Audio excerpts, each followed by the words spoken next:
ए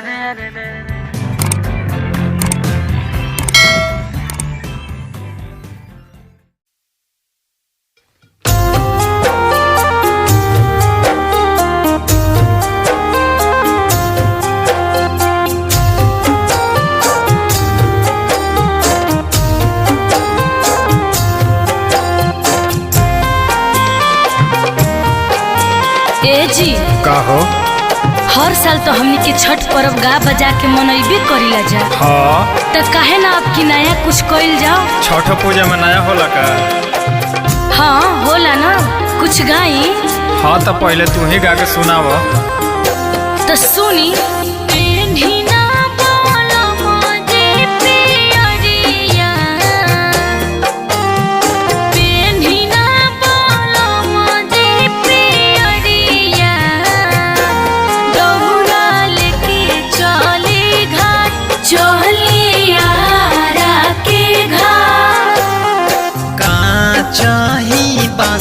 के बहंगिया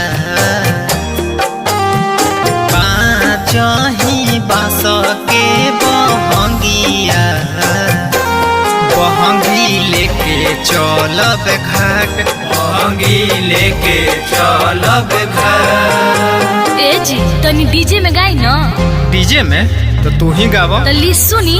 बेन्हिना बोलो मोजे पियरिया।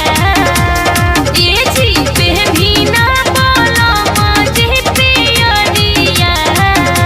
तो दौड़ा लेके चली घाट, चली बकसर के घाट। चाही बास के बहंगिया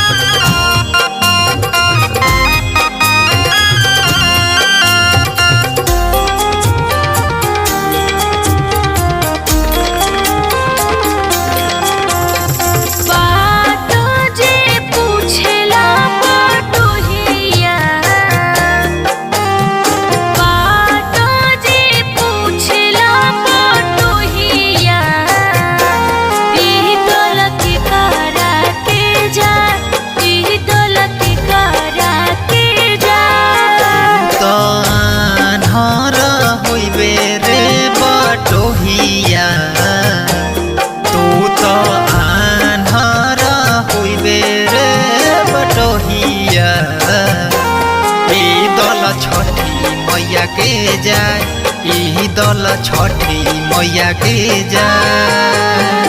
बाटो जे पूछेला बटोहिया, बाटो जे पूछेला बटोहिया। ई दल के करा के जाए, ई दल के करा के जाए। तू तो आन्हर होइबे रे बटोहिया छठी माई के जाए, ईदल सूरज देव के जाए।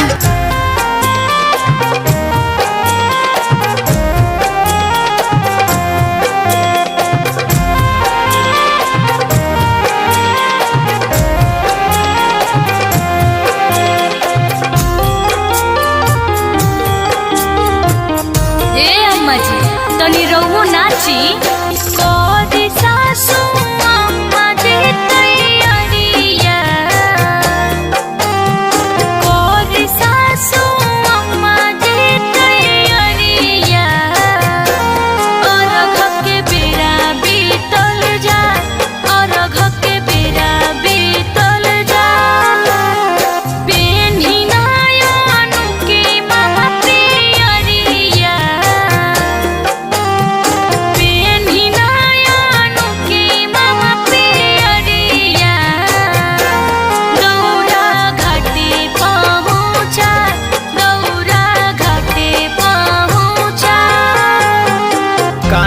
चाही बास के बहंगिया